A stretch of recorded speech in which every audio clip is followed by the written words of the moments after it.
Darren, you tell me, is there a noticeable difference in mood after you get that win midweek that you've been searching for the last couple? Yeah, of course. The mood's been. I've said it a lot this year. They're an incredible group, really great in terms of their energy and their ambition. They're really good to work with, but it's been a very tiring 10 days, very draining 10 days. I'm absolutely astonished I was astonished in their energy levels on Saturday at Grimsby. We played very well. And I was even more astonished by their energy levels on Tuesday, because the Weymouth games were really draining. I mean, that took me a good 2 or 3 days after that Tuesday night game to be with it again, or feel like I had energy again.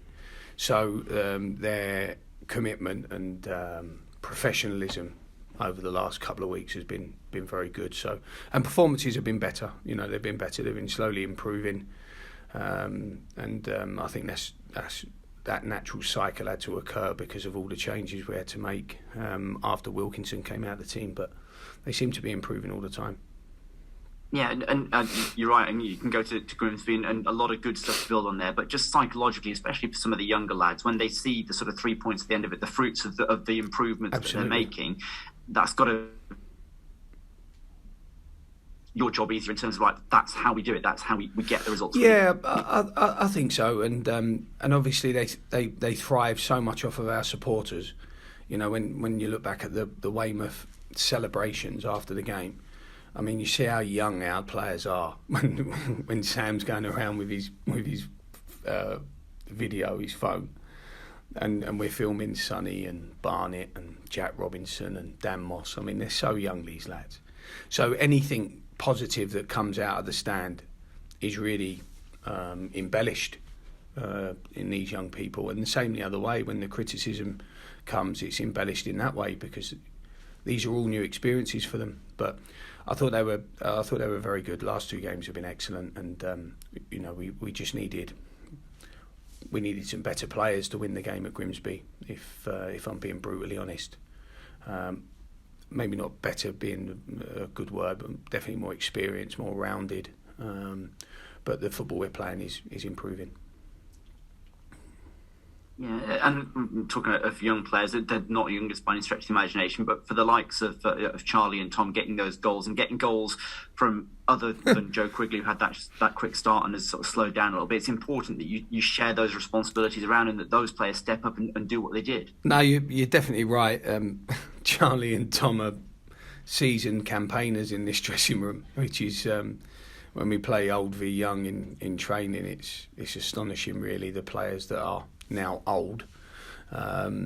It's quite scary, but no, Tom. Listen, I was so pleased for Tom Tuesday night. I mean, he's almost worked too hard, and it's compromised his quality, his technical quality, because of his effort. He's trying so hard to get that goal. So I was so pleased for him to get that goal. And when you saw his reaction after scoring, you could probably see the world and the weight of the world being lifted from his shoulders. So hopefully that unlocks something different in Tom. I hope that relaxes him. I hope that he can see the wood through the trees again.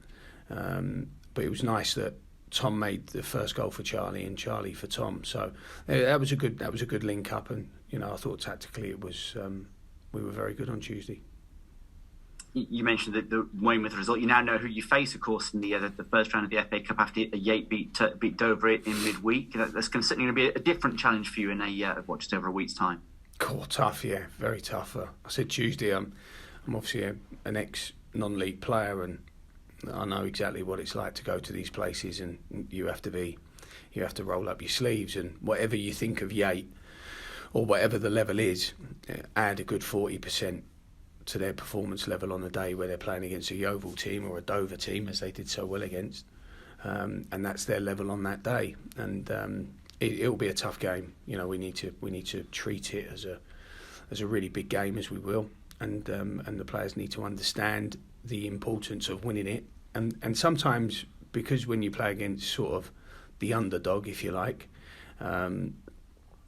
you can sometimes get too concerned about the consequences of losing them, and I think that's when you get that anxiety and you get that nervousness. So players just need to understand what's round the corner for us if we can go there and put in a good display and win, and they need to know that the kind of the ambition of the competition, because it can take you anywhere. In that second round, you can be anywhere.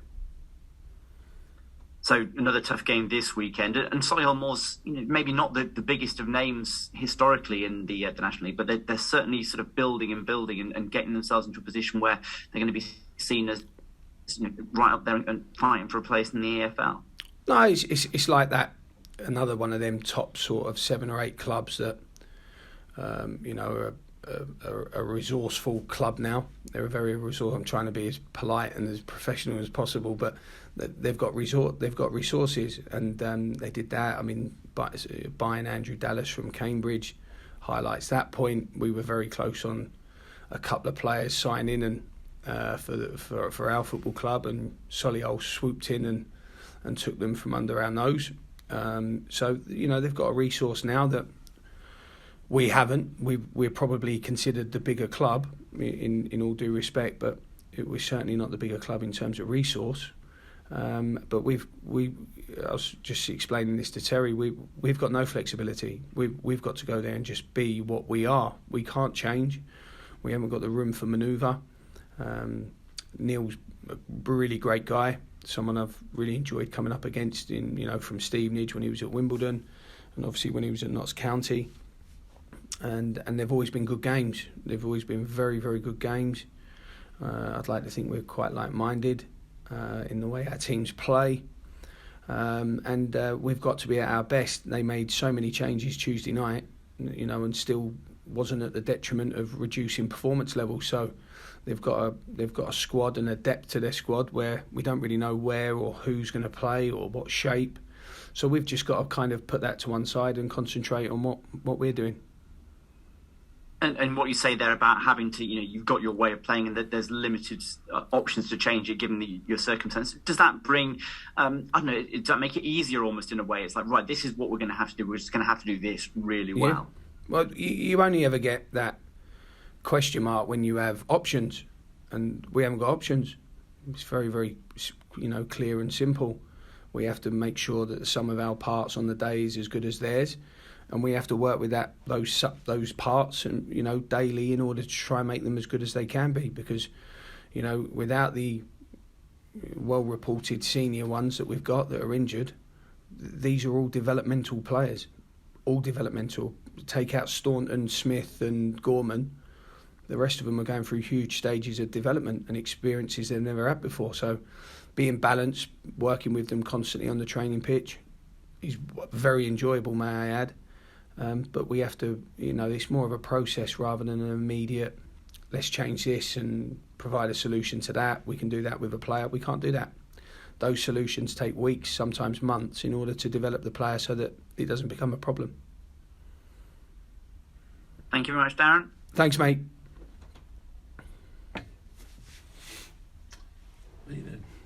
Darren, do you feel 2 huge games against Weymouth, top of table clash as far as Grimsby concerned, and then Woking at home, do you feel you've kind of turned a corner? I didn't know we had to turn a corner. I think this team is where it should be. I think that's I think the expectation on these people is too high for what for the players that are available. I think they're trying their absolute heart out for this football club. They wanted to be at this football club. They wanted the opportunities that we could offer them within our resource, and they're giving it as good a go as I've seen. This time last year, I think we had 8 points. I think we had 1 win, 5 draws. So we're ahead of last year, and last year had a much heavier addition of experience and senior men. They weren't playing very well, albeit, but I think they're doing as much as they can do at this moment. And like I just said, I think when we look at this group of players, there's never an immediate solution. it's a time and a process that we have to go through in order to develop them and to improve them at certain problems that we're facing in order to come out the other side. So I don't think there's a corner that has been turned or needed to be turned, because I just see it as a constant journey of evolution with this group. But there were 4 huge games in the context, FA Cup, Yep. Grimsby topped the table, and Woking are never an easy No. game at all. But you've had good results against them. I mean, a bit unlucky against Grimsby, really Absolutely. come away without any points. That in itself, I mean, that must build confidence within the lads, surely.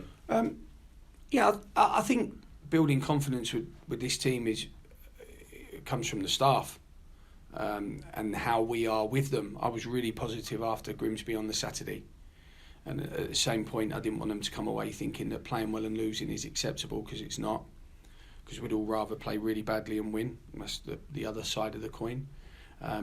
But we were really positive with them, really positive, because why wouldn't we be? They're winning tackles, running hard, great intensity, very committed, great team spirit, human endearment, and being sort of gravitated towards people who trying their best is, I think, a quality that we should praise in this group. At times we're not going to have the required decision making or technical execution, but that comes at a premium. So I think they're doing brilliantly. Whatever the outside world wants to think is irrelevant, because I think they're doing brilliantly. And whilst I think they're doing brilliantly, I'll continue to tell them that they're doing brilliantly. If at some stage I think they're coming off of those values and those qualities, then I'll tell them in another way. Yeah. But at the moment, Robinson, Barnett, Moss, Worthington, Knowles, the effort they're putting in. Max Hunt was magnificent Tuesday. He seems to be getting better and better again. And they're going to go through these waves, of peaks and troughs, and they're going to be so much more often than Charlie Lee's performance levels, because they're going through it for the first time. So I think they're doing great. I agree with you. When you look back at the 10 days and the mental and physical drain, the way they're putting in those performances has been a breath of fresh air. And hopefully with some senior ones very, very close, on the horizon to return into the squad, we can hope that we can start really sort of picking up some consistent points. When you signed Ruben Reid, I presume the thinking was to have possibly either one or two big strikers up front. You've lost Ruben Reid. Now, how much of a blow, looking back on it, do you feel that's been? Huge. That'd be huge. Ruben is when I signed Ruben, I got a lot of warnings to signing Ruben, and he's nothing like that. Nothing like that. He's a brilliant guy. He's got a wonderful personality. If you peel back one of his layers, unbelievable family man, and a terrific player. And no one in this division and the one above is as good as Ruben as keeping the ball back to goal. There's not.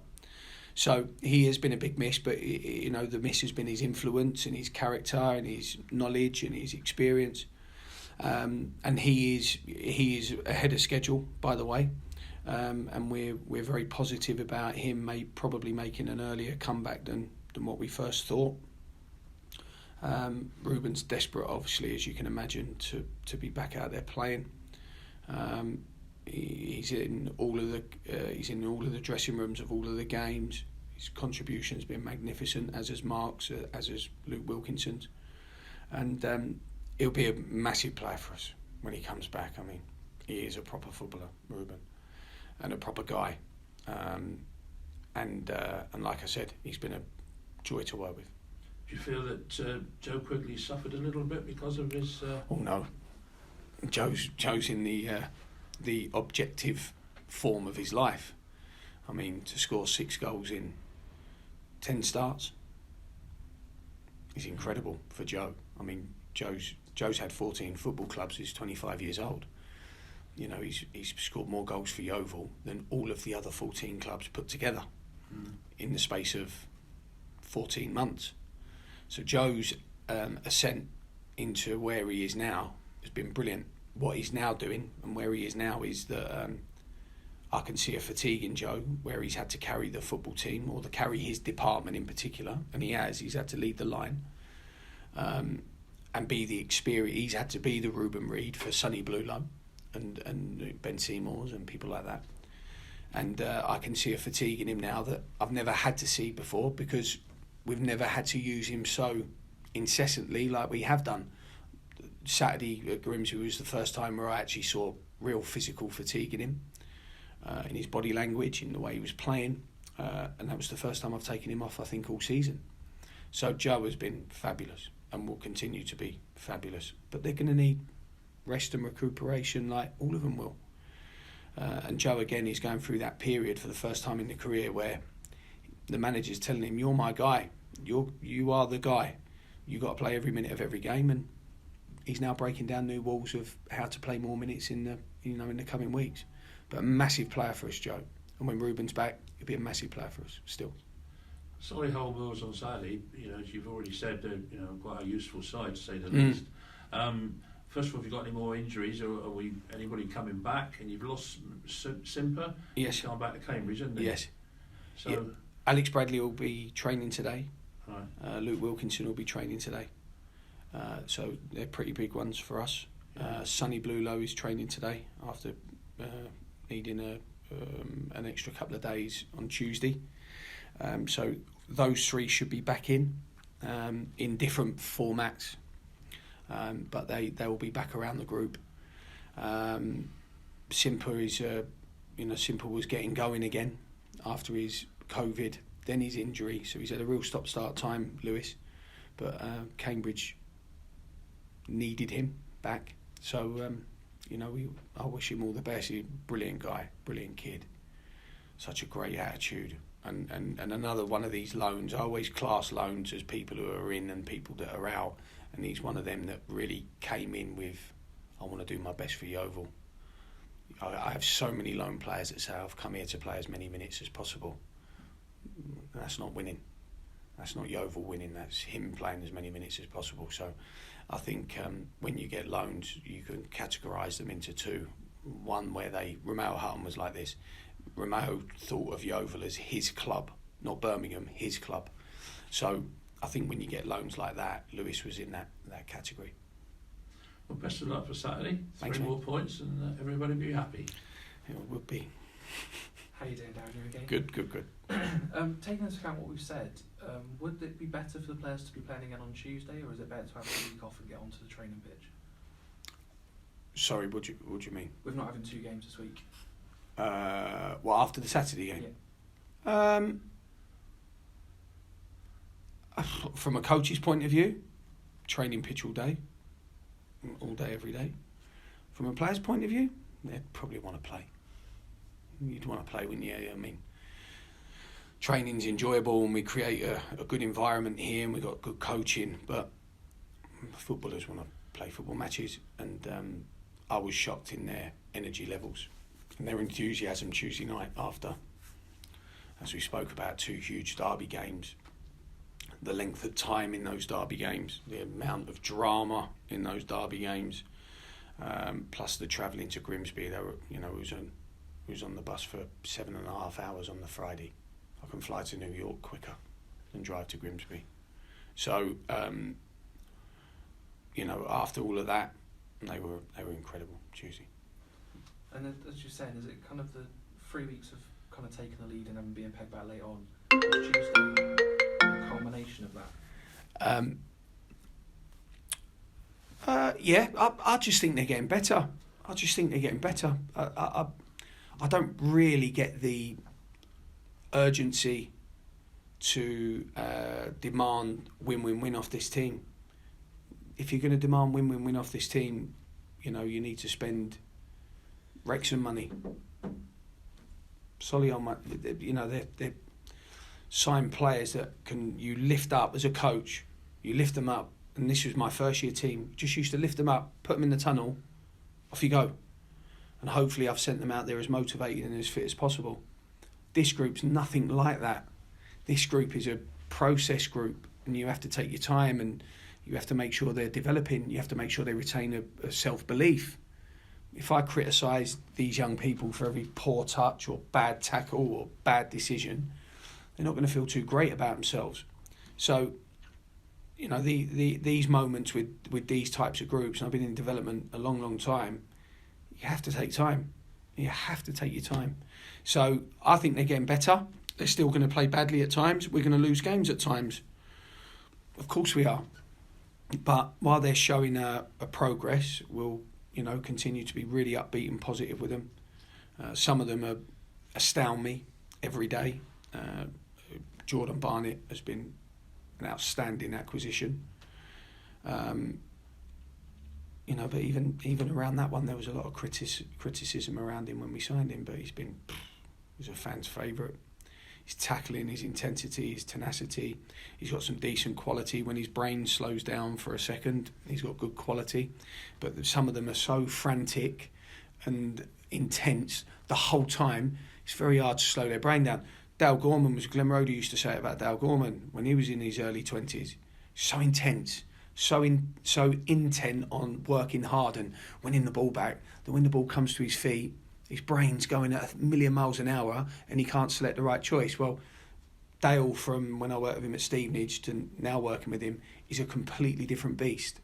And that's just through experience, just knowing what you are, going through those processes, taking your time, winning getting promotion at Leyton Orient, getting into Europe last year at Glentoran. All these things add up to the player and the person they're going to be in their prime. So I think a lot of them are doing that at the moment, and it can be misconstrued with poor technical ability, anxiety, all of those types of things. But I think they're doing wonderful, absolutely wonderful. As you mentioned, Simpa's gone back to Cambridge, and we recently lost Pereira as well.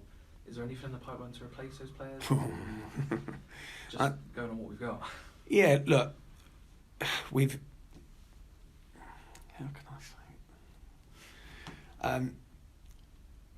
Lots of very good people in football have done Terry and I lots of very nice favours this year around recruitment, and I'm not prepared to discuss it, in this forum, that's for sure. But we've got some good friends, shall we say, Terry and I, and they've tried to help look after the football club and us. Whether we can replenish in the same format, it's very, very hard. Very, very hard. My job as manager is to always ask for more. So I'm always asking all the time. I must drive the powers that be insane. But I always want better players because I want to win more games, and I want to win leagues and cups and things. So I think it's important that we keep asking, and the people who the powers that be decide whether that's financially agreeable or adequate for the football club in this moment, and that's up to them. But like I said, it's do we really need another young one?